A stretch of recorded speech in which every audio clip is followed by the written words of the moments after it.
3 months after I was shot down in Kandahar, I came home with a Purple Heart pinned to my chest. At my own welcome home dinner, my mother rolled her eyes and dismissed it as a little scratch from a training exercise. Then my father, with a voice as cold as a tombstone, delivered the final verdict. "You have always been the disappointment of this family, Brooke." They had no idea that little scratch was about to be honored by the president in a ceremony at the White House. "And my name is Brooke Carter. I am 28 years old and a corporal in the United States Marine Corps. When most people see the uniform, they see a decision born of legacy or patriotism. But for me, it was an act of survival. My story doesn't begin with a noble calling. It begins with a single glowing letter on a computer screen 9 years ago. It begins with an escape. I was 19, and my world smelled of burnt coffee and failure. I sat in the sterile silence of my dorm room at a California State University, the cinder block walls a constant, gray reminder that I was not where I was supposed to be. On my laptop screen, a single glowing red F in organic chemistry wasn't just a grade, it was a verdict. It was the class my parents had chosen, a non-negotiable step on the path to the medical career they had meticulously mapped out for me. The phone rang, its shrillness an intrusion on my private shame. I knew who it was.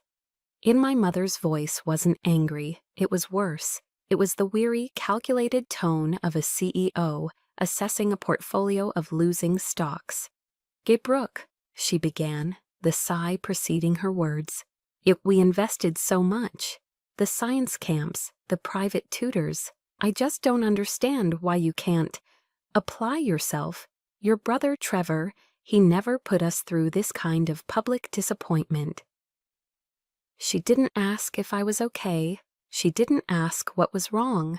She was simply auditing a failed asset, and the unspoken conclusion hung in the air. I was the bad investment.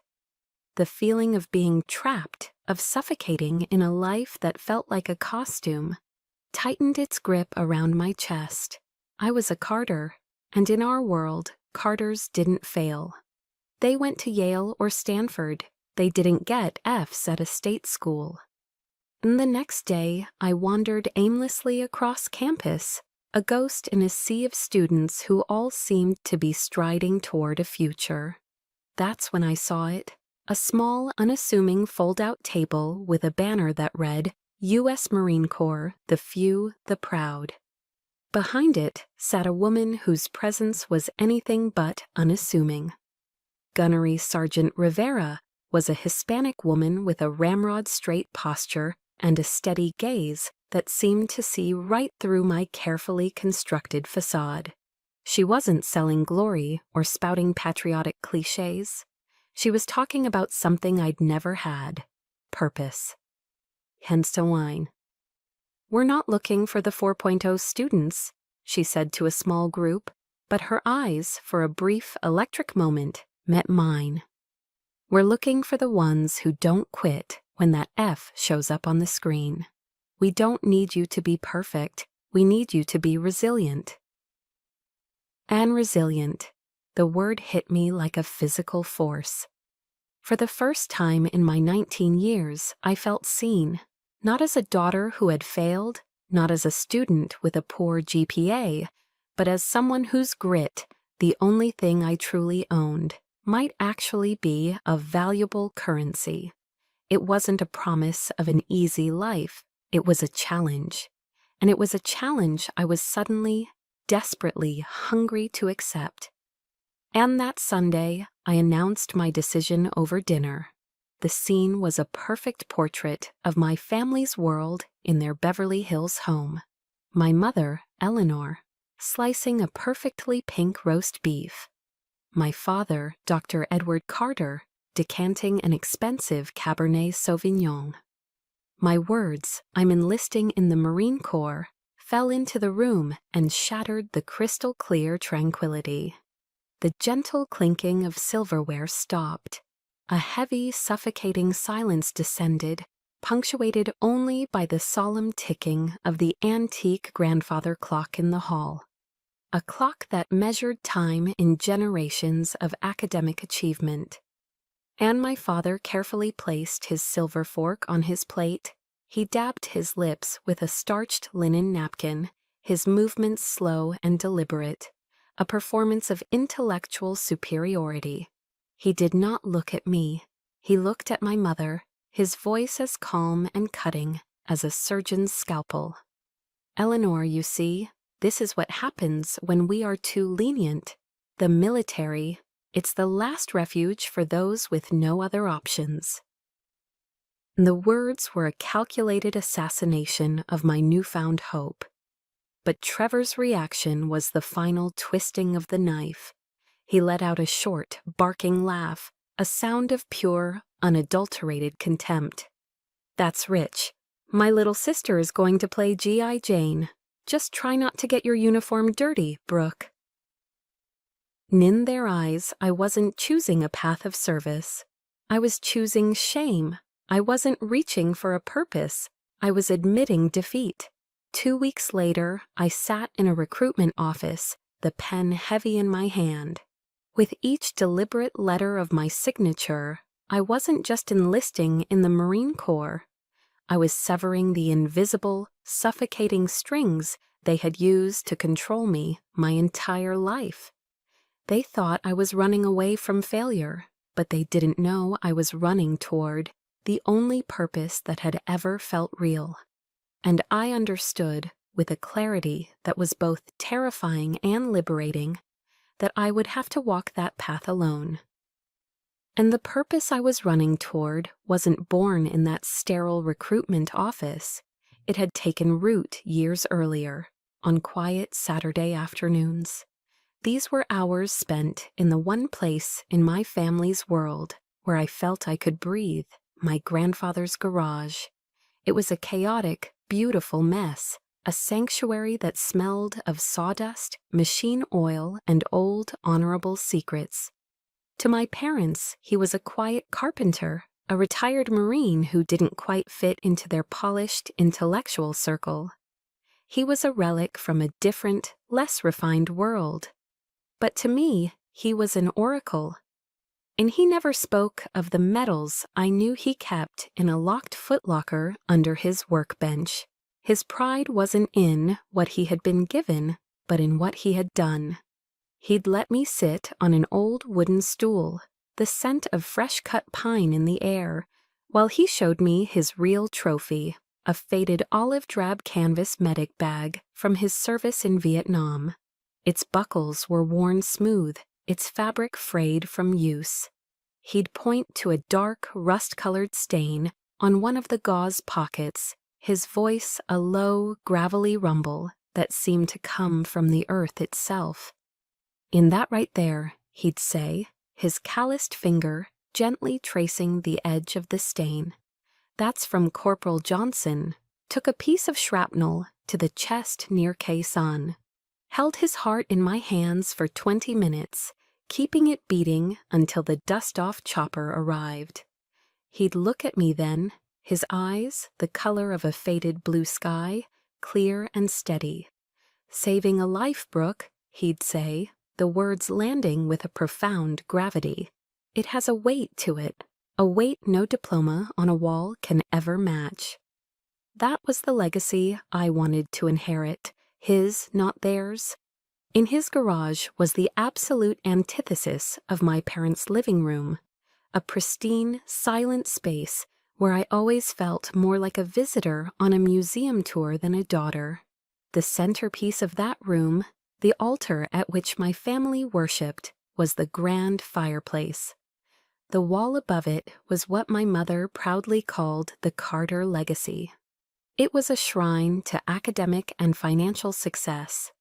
My father's history Ph.D. from Stanford framed in heavy mahogany. My mother's genetics Ph.D. from Yale, its identical twin. And there, in the center, given the most prominent position, was a framed article from Forbes magazine detailing my brother Trevor's multi-million-dollar tech startup. Every certificate, every accolade was perfectly aligned, a testament to a bloodline of intellectual achievement from which I felt utterly disconnected. I was 14 when I won the district championship for cross-country running. I came home, breathless and heart-pounding with pride, clutching a gold-colored trophy that felt, to me, as heavy and important as the world. My mother took it from my hands, a polite, distant smile, touching her lips but not her eyes. "That's lovely, dear," she said, her voice carrying the same tone she used for a neighbor's new flower beds.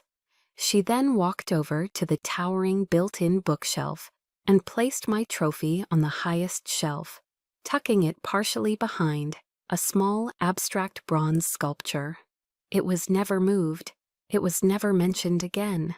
My sweat, my grit, my hard-won victory, it was just a cute, trivial decoration, not worthy of being displayed alongside the real accomplishments of the family. I learned a valuable lesson that day. My achievements, if they couldn't be framed and hung on the wall, didn't count. And the final nail in the coffin of my self-worth was hammered in the day my SAT scores arrived. The whole family was gathered in the library, a room paneled in dark wood and lined with books that smelled of old paper and intellectual superiority. My scores were decent, good enough for a solid state university, but in the rarefied air of the Carter household, they were a profound public failure. It was an insult to the Ivy League standard they upheld as our birthright. And my father didn't yell. He didn't raise his voice. He simply took the score report from my trembling hands, his face an impassive mask. He stared at it for a long, silent moment, then turned his gaze to the large bay window, looking out at the perfectly manicured, emerald green lawns of Beverly Hills. He let out a long, slow sigh. It wasn't a sound of anger, but of deep, soul-crushing disappointment, a sound far more painful than any reprimand could ever be. "And well, that's that," he said, not to me, but to my mother, as if I were a piece of furniture, no longer part of the conversation. The Carter academic legacy, I suppose it stops with this generation. And that sentence branded me. I wasn't just a daughter who had underperformed. I was a broken link in the chain, a disappointing interruption to a distinguished history. I was the full stop at the end of their proud, ongoing sentence. And those words, that sigh, that dusty, hidden trophy, they became my fuel. Later, when other recruits were collapsing from exhaustion during the grueling, soul-testing marches at Paris Island, when their bodies and spirits were breaking, I would just close my eyes. I would hear my father's sigh, see my trophy collecting dust in the shadows, and somehow find the strength to get back on my feet. Paris Island, South Carolina, was a special kind of hell, crafted from suffocating humidity, the incessant screaming of drill instructors, and the bone-deep ache that settled into your muscles every night.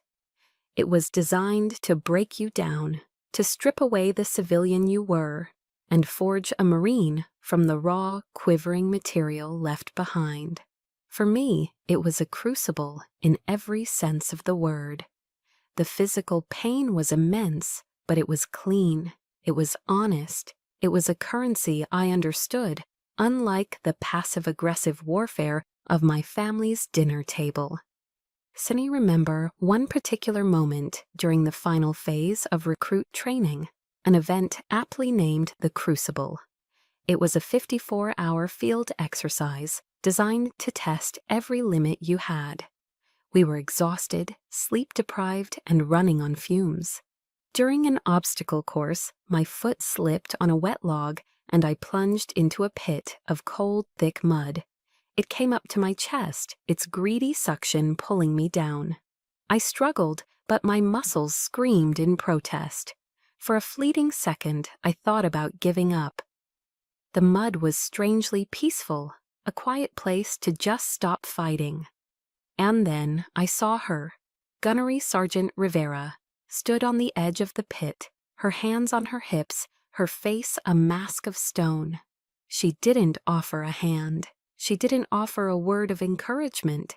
She just barked, her voice cutting through my exhaustion. "Carter, your PhD daddy isn't here to pull you out. Your mommy isn't here to coddle you. Your platoon is waiting on the other side. Get up." On her words were a jolt of electricity. Your platoon is waiting. It was a simple statement, but it held a power I had never known. I was part of something. I was needed. I gritted my teeth against the burning in my arms, dug my fingers into the slick clay bank, and clawed my way out. I emerged covered in mud, smelling of the swamp, but my heart was filled with a fierce, defiant resolve. Here, weakness wasn't a family disgrace. It was simply an obstacle to be overcome. 13 weeks later, I stood on the parade deck, no longer a recruit, but a Marine. I graduated with honors, my name called out, for high marks in marksmanship and physical fitness. That afternoon, I was given my 15-minute phone call home. My hands trembled slightly as I dialed the familiar Beverly Hills number. A foolish, stubborn hope fluttering in my chest. Maybe now they would see. Maybe now they would be proud. And I timed the call for Sunday evening, knowing they'd be in the middle of their dinner ritual. My mother answered, her voice distant, filtered through the clinking of glasses and the low hum of conversation. "Joe, it's you, Brooke. Is everything all right?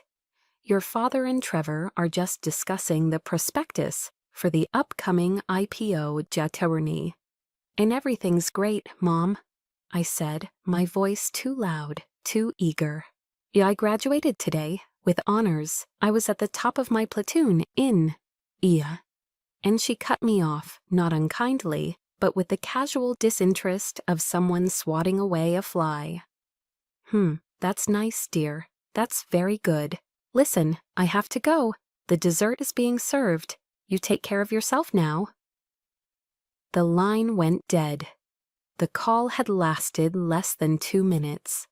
The dial tone that buzzed in my ear was louder and more jarring than any rifle fire on the training range. I stood there, holding the cold receiver, the pride I had felt just moments before, draining out of me, leaving an empty, aching void. Ace and my first Christmas leave, I went home determined to show them the woman I had become.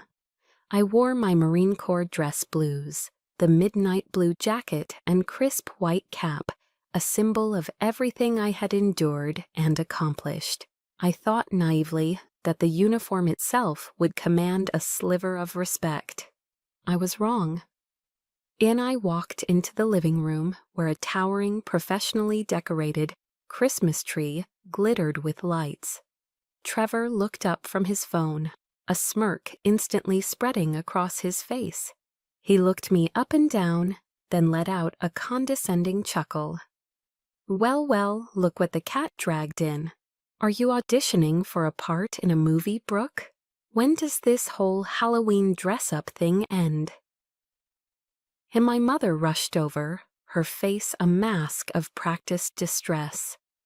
"Oh, darling," she whispered, tugging at the sleeve of my jacket, as if it were contaminated. "That uniform is so masculine. Don't you have a pretty dress you could wear for our family Christmas dinner?" The uniform, the one I had earned with blood, sweat, and tears. The one that signified my commitment to something larger than myself. In their world, it was nothing more than a bizarre costume, an embarrassing deviation from the norm, a stain on their perfect family portrait. And that night, alone in my childhood bedroom, I carefully took off the uniform piece by piece. I folded the jacket with the precision the drill instructors had beaten into me, the sharp creases a testament to a discipline they would never understand. I caught my reflection in the dark window pane. Behind me, the festive lights of the Christmas tree blurred into a soft, colorful glow, a symbol of a warmth and belonging I would never find within these walls. It was then that I truly understood. My family wasn't here. My family was out there, somewhere else, waiting for me. And the family I had been searching for wasn't waiting for me in a pristine house in Beverly Hills. They were waiting for me in the dust and chaos of Kandahar Airfield, Afghanistan. This new world was a shock to the system. The sun was a relentless hammer. The air was a thick cocktail of sand and diesel fumes, and the constant roar of C-130s and helicopters became the soundtrack to our lives. My new family was my squad, a motley crew of 5 souls thrown together from every corner of America. On there was our platoon leader, Lieutenant Martinez, a quiet man from Texas whose calm demeanor and steady eyes were an anchor in the storm. Our machine gunner, O'Malley, was a fast-talking Boston native, whose profanity was as creative as it was constant, a defense mechanism against the fear we all felt.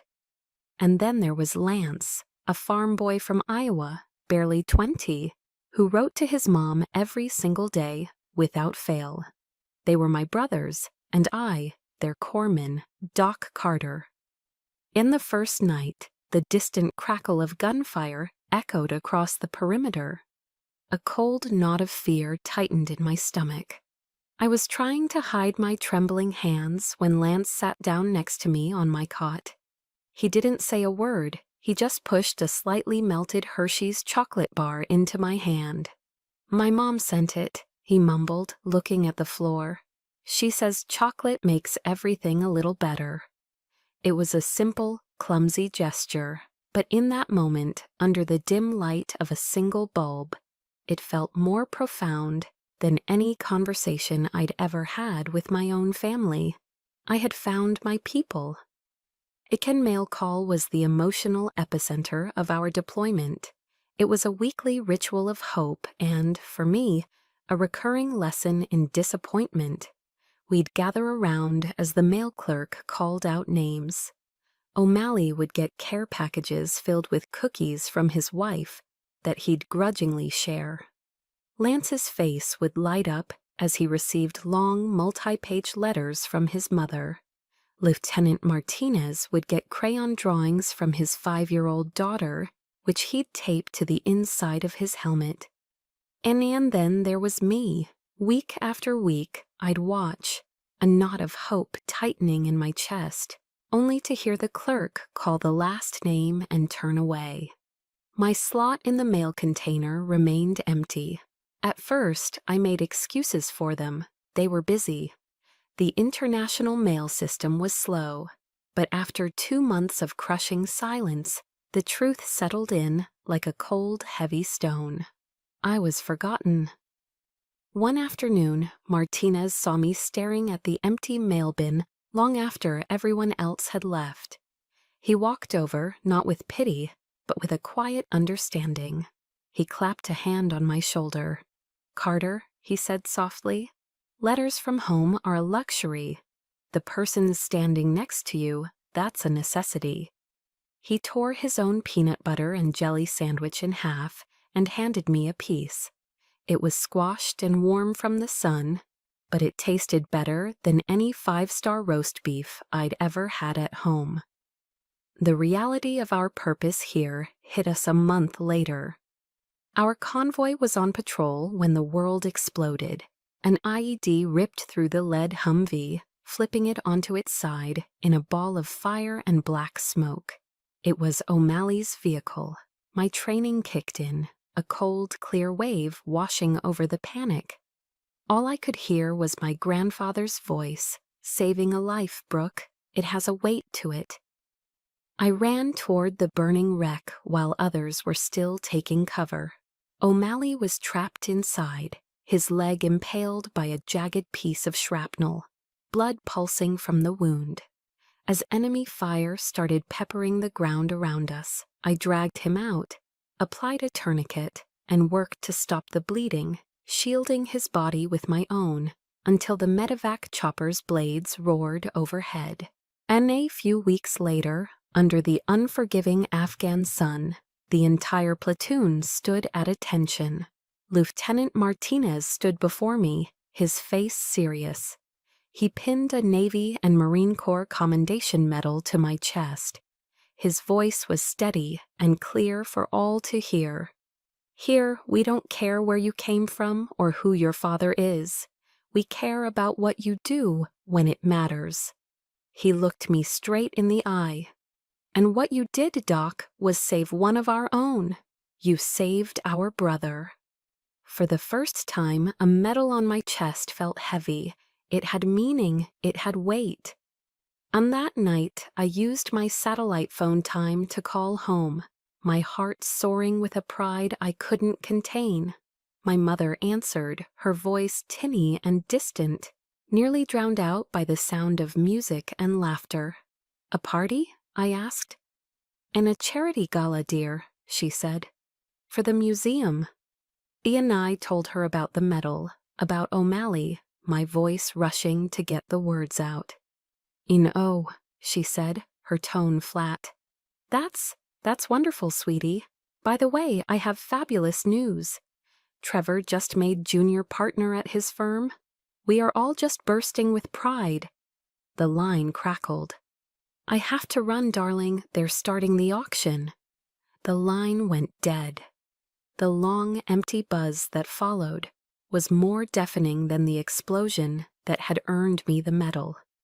The commendation medal didn't change anything back home. In fact, it seemed to make things worse. The shadow of my family stretched all the way from Beverly Hills to the mountains of Afghanistan. A constant, chilling reminder that in their eyes I was still on the wrong path. The disconnect between my two worlds became starkly, painfully clear a few months after I'd saved O'Malley. I received a rare email from my father. There was no greeting, no inquiry about my well-being. It was a single curt line. "In on your grandmother is scheduled for hip replacement surgery at Cedars-Sinai next month. Your mother thinks it would be appropriate for you to request leave to come home and assist with her recovery. You have medical experience after all." Ed and I stared at the screen, a cold disbelief washing over me. Request leave. He wrote it as if I were working a 9-to-5 office job in downtown LA, not serving in a combat zone where leave was a near impossibility and every day was a gamble. The sheer arrogance of the request, the complete and utter disregard for the reality of my life, was staggering. To them, my deployment, my duty, my very life here was a part-time hobby that could be paused for family convenience.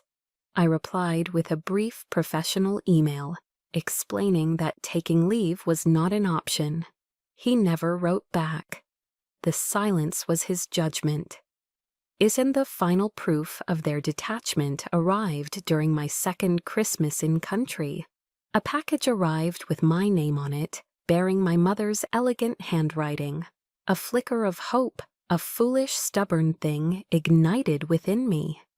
Maybe this time, maybe she finally understood.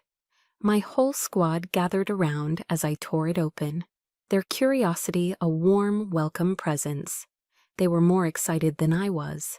And inside, there was no Christmas candy, no warm socks, no taste of home. Instead, my fingers brushed against glossy, heavy paper.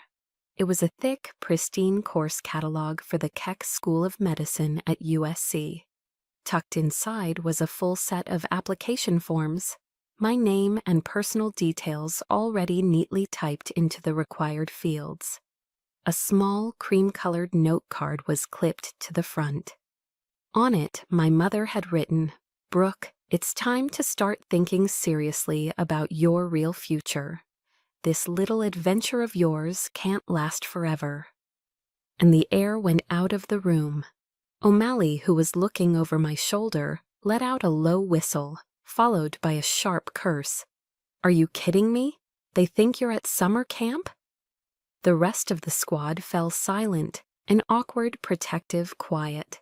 A hot wave of shame and anger washed over me, so intense it made my face burn. They hadn't sent a gift, they had sent a correction. A beautifully packaged, condescending attempt to erase the life I had chosen and replace it with the one they had designed. I quietly closed the box, the dream of a medical career now feeling more like a threat than an ambition. Weeks later, we received intel about a high-risk operation.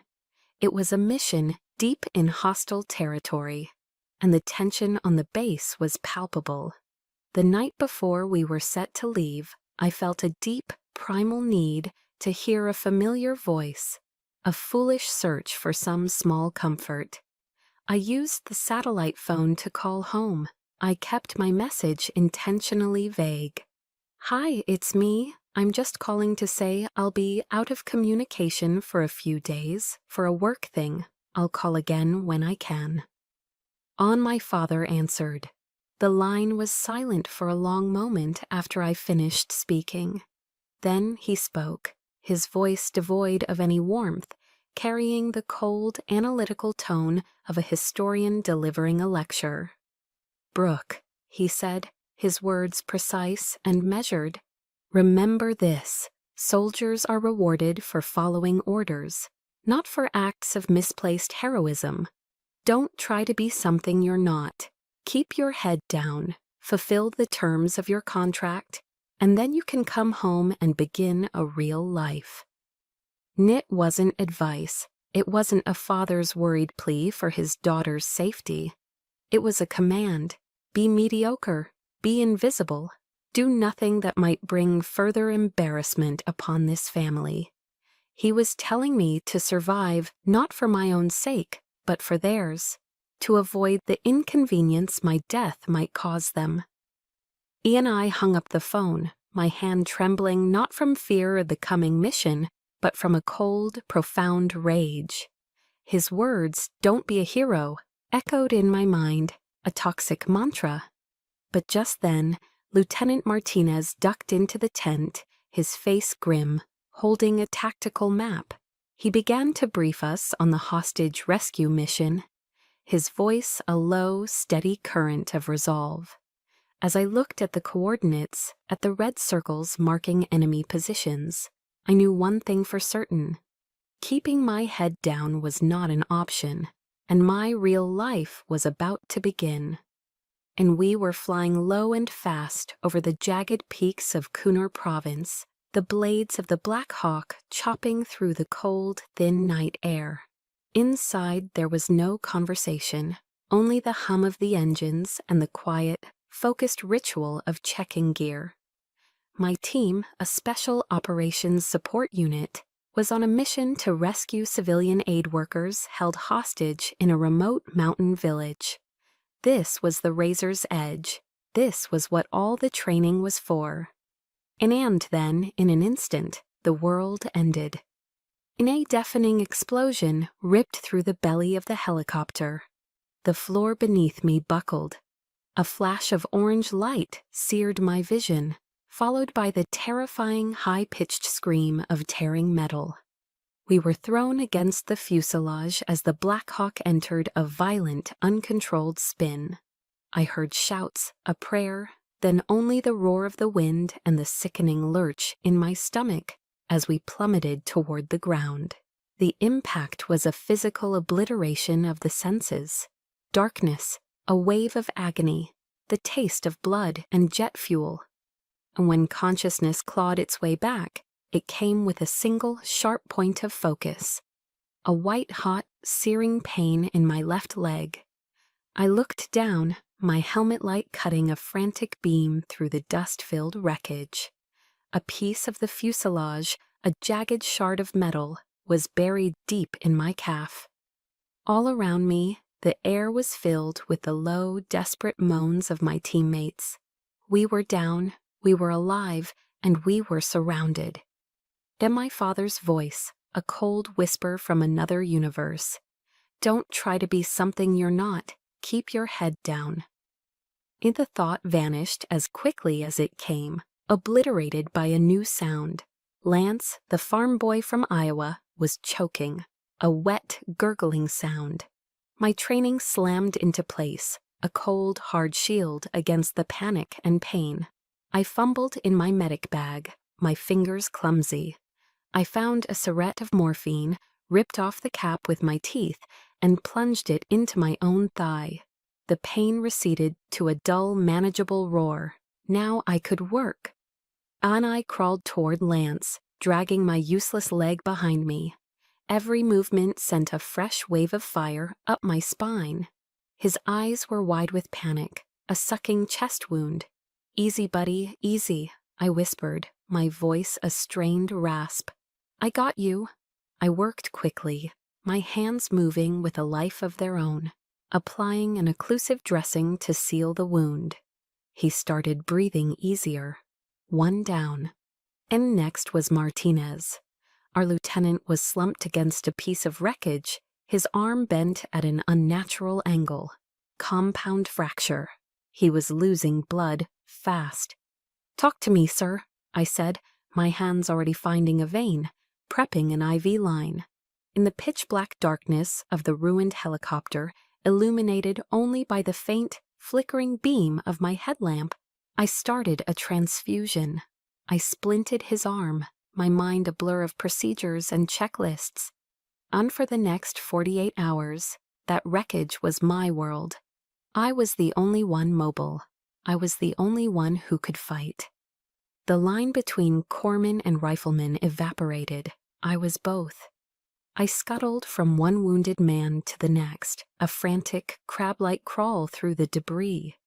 I changed dressings, monitored vitals, administered antibiotics, and kept them talking, kept them conscious, kept them alive. All the while, my ears were straining, listening for the snap of a twig, the crunch of boots on gravel, the sound of the enemy closing in. They were out there, hunting us. And by the second day, our situation was critical. Our water was nearly gone. The battery on our primary radio was dying. O'Malley was fading from a secondary infection. We needed an airstrike. We needed extraction. But the radio signal was too weak from inside the wreckage. Someone had to get out into the open. I looked at the faces of my team. Martinez, pale and grimacing. Lance, breathing shallowly. O'Malley, his eyes glassy with fever. They were my family. And you don't let your family die. I knew what I had to do. Ian and I checked the magazine on my rifle, took a deep breath, and began to crawl out from under a twisted piece of the tail boom. The pain in my leg was a distant, roaring fire. I bit down hard on a piece of leather from my glove to keep from crying out. The moment I cleared the wreckage, I felt it. The chilling sensation of being seen, of being in the crosshairs. A sniper. In a puff of dust erupted just inches from my head. Then another. Zip. Thwack. They were walking the rounds in, trying to find me. I flattened myself to the ground, my heart hammering against my ribs. I kept crawling, using rocks for cover. It felt like an eternity, but it was probably only 30 yards. I found a small depression in the ground, a shallow rock outcropping that offered minimal cover. It would have to do. And with trembling hands, I pulled out the small secondary radio. I took a steadying breath, picturing the map in my head. I began to speak, my voice low and calm, a stark contrast to the chaos in my chest. Should Jaguar 22, this is Voodoo 16, over. Requesting immediate fire mission. Enemy position, grid coordinates, 3907, 821. and the sniper's rounds were getting closer, kicking up dirt that stung my eyes. I kept talking, relaying target descriptions, adjusting the coordinates based on muzzle flashes I could see in the rocks above. "Key, danger close," I repeat, "danger close." And then the sky split open. A pair of A-10 Warthogs screamed overhead, their cannons erupting in a sound that wasn't just heard, but felt deep in your bones, a glorious, terrifying brrrr-tee that tore the mountainside apart.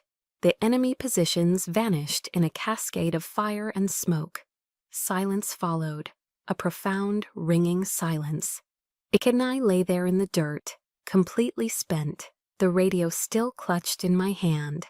The adrenaline drained away, leaving only a vast ocean of pain and exhaustion.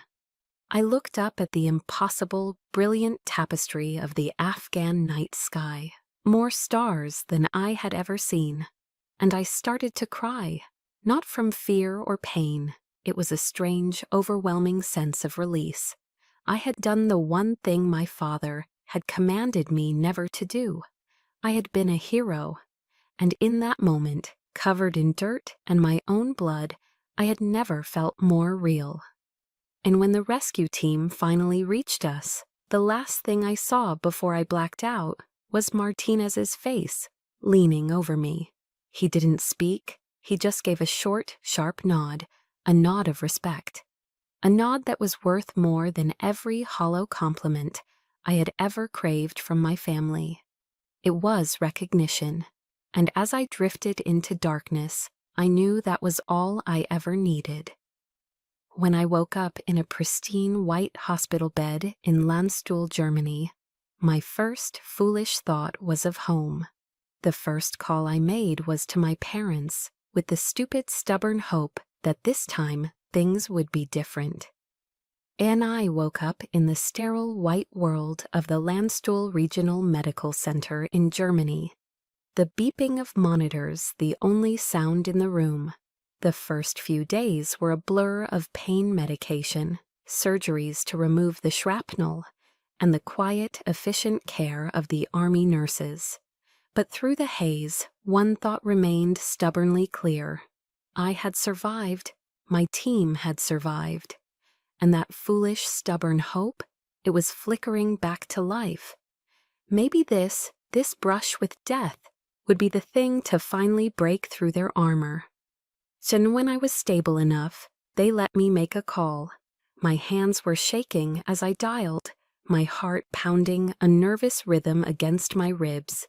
My mother answered. "Anina, I'm in a hospital in Germany," I said, my voice weak, raspy. I was wounded." And there was a pause on the line, a beat of silence that felt heavier than the entire helicopter wreckage. I waited for the gasp, the worried questions, the flood of motherly concern. It never came. And instead, her voice, when it finally arrived, was laced with an unmistakable edge of annoyance. "Oh, Brooke, for heaven's sake, is it serious? Will this affect your contract?" I could hear the faint clinking of ice in a glass. She continued, her voice dripping with calculated concern. "Your father and I were just saying, perhaps this is a sign. A good opportunity for you to reconsider your direction." And they didn't ask if I was in pain.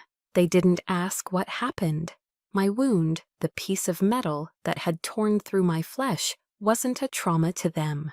It was an inconvenience, an administrative issue, a potential exit ramp off the embarrassing detour my life had taken. I mumbled something noncommittal and hung up, the cold plastic of the phone feeling like a block of ice against my ear. The emotional anesthetic they had just administered was more potent than any drug the doctors had given me. 3 months later, after weeks of grueling physical therapy, I was granted convalescent leave. I flew home to Los Angeles, a slight but permanent limp in my step. In my duffel bag, nestled amongst my clothes, was the Purple Heart medal they had pinned to my uniform in a quiet ceremony at the hospital. And my mother insisted on a welcome home dinner. It was a torture session disguised as a celebration. The dining room was impeccably set with the family's finest china and silver. The air was thick with the scent of expensive wine and the sound of my father and brother's voices. The entire meal was a monologue dedicated to the glorification of Trevor. He had just secured $20 million in a new round of venture capital funding. He was flying to Zurich. He was buying a new Porsche. I sat there, a ghost at the feast, pushing my food around my plate, feeling my own invisibility cloak settle around me. Then the only person who seemed to see me was Sarah, Trevor's fiancée. She was an outsider, not yet indoctrinated. She turned to me, her eyes wide with genuine curiosity. "Brooke, I heard you were awarded the Purple Heart. That's just incredible." The entire table fell silent. My mother slowly turned her head. She gave a small, dismissive laugh, and then looked at Sarah with an air of condescending pity. "Oh, that," she said, with a flick of her wrist. She rolled her eyes, a gesture I knew as well as my own reflection. "It was just a little scratch from some training exercise, sweetie. Nothing to make a fuss about." "A little scratch." The words landed in the center of the table like grenades. The dam of a decade's worth of swallowed anger finally broke. I set my fork down with a soft, deliberate clink that echoed in the silence. I looked directly at my mother, my voice dangerously calm. "It wasn't a training exercise, Mom. I was shot down. I was wounded by enemy fire while trying to keep my team alive." And my father jumped in, his voice sharp with irritation. "You could be saving lives in a hospital right here, Brooke, without all this theatricality. You don't need to be playing war hero." And that was it, the final condescension. The rage that had been simmering for years finally boiled over. "Playing war hero?" My voice rose, shaking with a fury I no longer tried to control. "I performed emergency surgical procedures under active enemy fire that most doctors at your precious Cedars-Sinai wouldn't dare attempt. I kept 4 men alive for 48 hours with nothing but my medic bag and a shattered leg." The room was electric. Sarah's face was pale. Trevor looked stunned. My father's face was a mask of crimson rage. He slammed his hand on the table, the wine glasses jumping. He stood up, his tall frame looming over me. He pointed a trembling finger at my face, his voice a guttural roar. That is enough," he bellowed. "You have always been the disappointment of this family, Brooke. Always." The words hit me with the force of a physical blow, knocking the air from my lungs. Disappointment. That was all I was, all I ever would be to him. And as I stood there, looking at his furious face, a strange, cold clarity washed over me. I wasn't looking at my father anymore. I was looking at a stranger. Chenia, I have to ask you, the one who is listening to my story right now. Tin, have you ever had that moment? In the one where you look at a person you're supposed to love, a parent, a sibling, a spouse, and the person you thought you knew is gone, and in their place is someone who is willing to break you just to prove they are right. So that was my moment.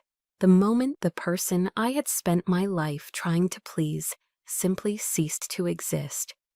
I stood up, my chair scraping harshly against the polished hardwood floor. I didn't say another word. I just turned and walked out. I didn't look back. As I walked into the cool California night, the tears finally came. But they weren't tears of sadness. They were tears of a strange, painful, and absolute liberation. The heavy, suffocating shadow of their expectations had finally, irrevocably lifted. I had nothing left to prove to them, and nothing left to lose. 6 months later, while I was working to rebuild my life at the National Naval Medical Center, a call came from a blocked number. It was the Pentagon, and it changed everything. In the call from the Pentagon was surreal.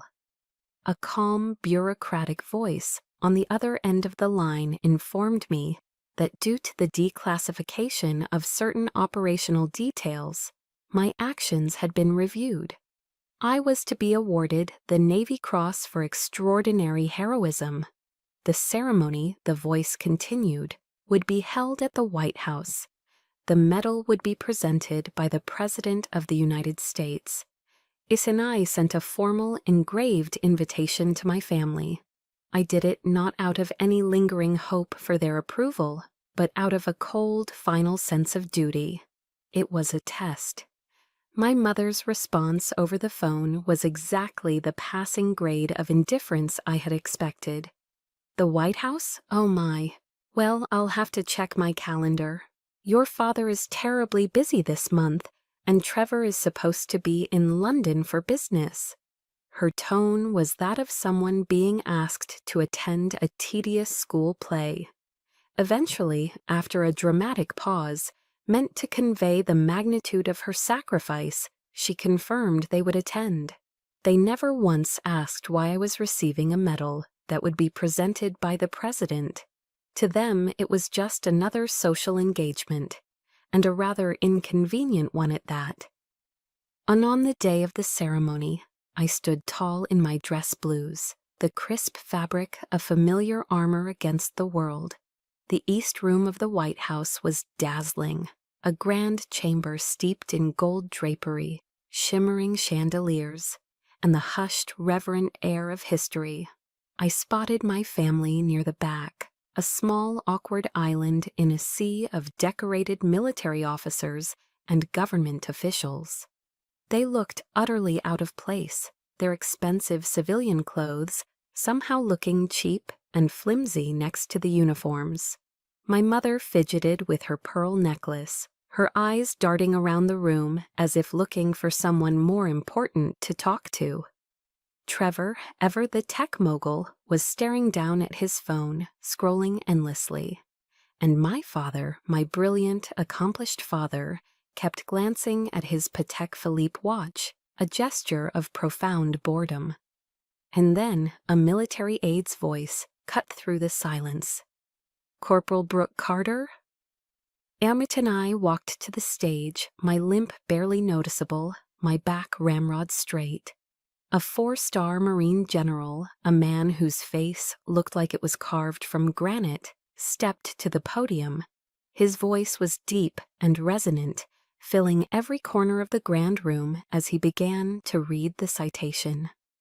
Then he spoke of the helicopter crash, of the ambush, of the overwhelming enemy force. He detailed how, despite my own grievous injuries, I had provided life-saving medical care to 4 critically wounded teammates for 48 hours straight.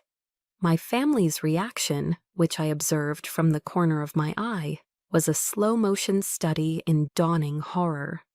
Han, with complete disregard for her own safety, the general's voice boomed, the words echoing off the historic walls. Corporal Carter crawled under direct enemy sniper fire to reach an exposed position. I saw my mother's hand fly to her mouth, her carefully applied lipstick now a smudge of shock. Her eyes, for the first time, were wide with a fear that was genuine. And from that position, she directed a precision airstrike, neutralizing the enemy threat and ensuring the survival of her entire team. I saw Trevor's phone slip from his hand and clatter onto the floor. He didn't bend to pick it up. He sat rigid in his chair, his usual confident smirk completely erased, replaced by a slack-jawed vacancy. And I saw my father. For the first time in my memory, he wasn't leaning back with an air of intellectual detachment.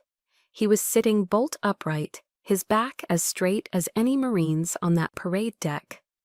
His eyes, magnified slightly by his expensive glasses, were locked on me with a stunned, unblinking intensity. The man who had dismissed my service as a last refuge was now hearing its unvarnished, brutal truth from a source he could not possibly discredit. And then the President of the United States stepped forward. He took the Navy Cross, its blue ribbon brilliant against his dark suit, and placed it around my neck. The weight of it on my chest was real, substantial, a grounding force.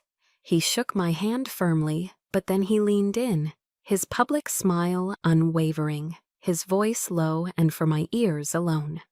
"Tiens, the citation doesn't tell the whole story, Corporal," he said, his voice dropping even lower, filled with a raw emotion that stunned me into silence.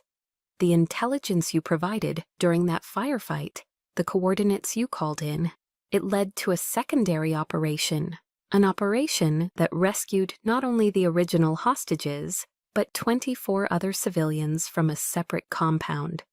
One of those civilians was my younger brother."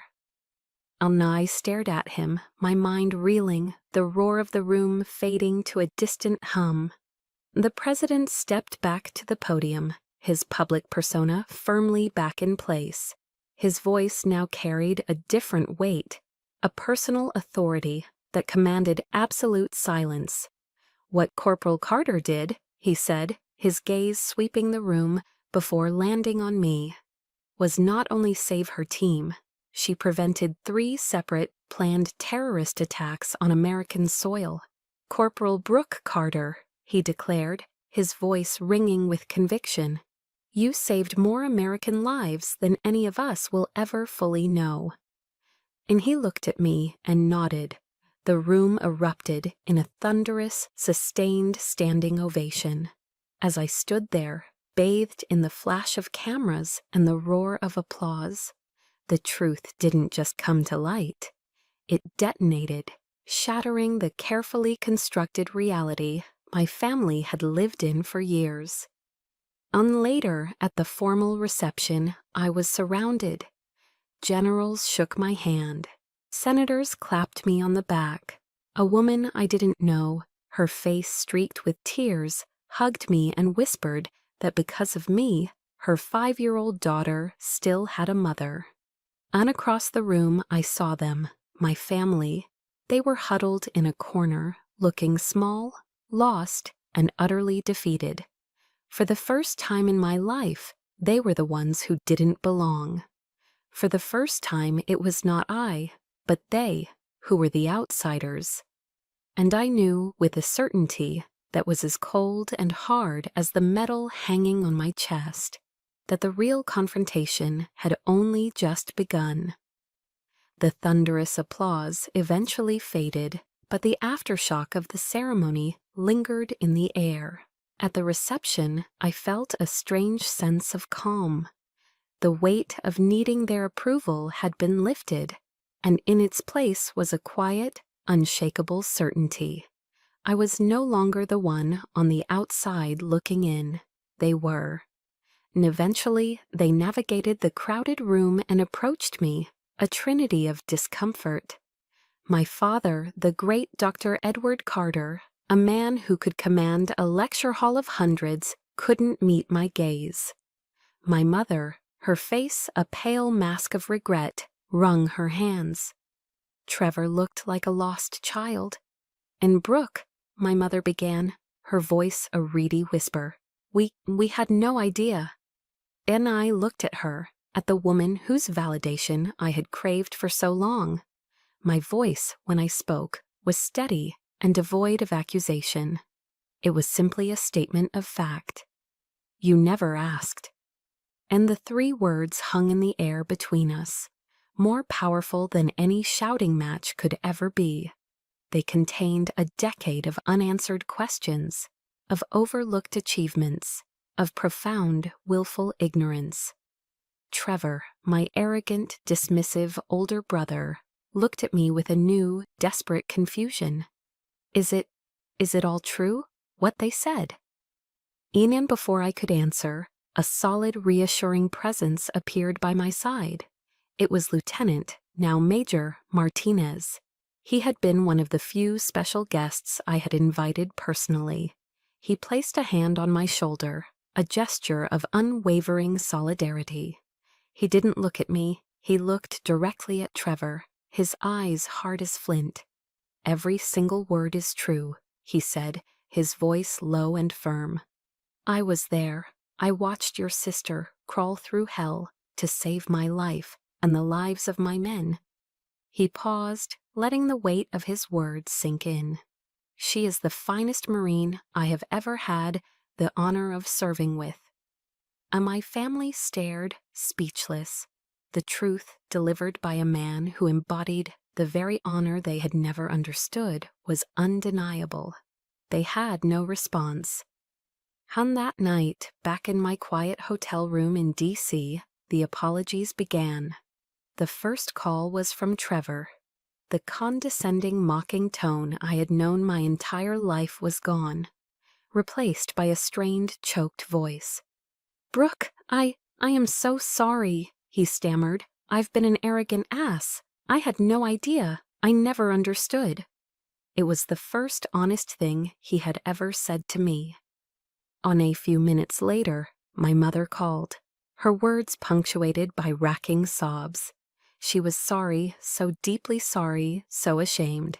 She went on and on about how she had failed me, how she wished she could take it all back. I listened, a strange detachment settling over me. Their apologies, while seemingly sincere, felt like trying to patch a bullet hole with a Band-Aid. They couldn't erase the years of calculated indifference, the lonely nights in Afghanistan, or the raw humiliation of that last dinner. The wound was too deep. And when she finally paused for breath, I spoke, my voice calm and clear. "I need time. I didn't offer forgiveness. I didn't offer absolution. I simply drew a line in the sand, a boundary for my own sanity." A week later, my father came to see me at my small temporary apartment in Washington, D.C. He looked out of place, a titan of academia adrift in my simple, government-issued living room. He didn't offer a tearful apology like my mother, or a raw confession like my brother. That wasn't his way. He just stood there for a long time, looking at the Navy Cross, which I had placed on the mantelpiece. Then finally he spoke, his voice quiet, analytical. "That day at the White House," he began, still staring at the medal, "I watched the generals, the senators, the president.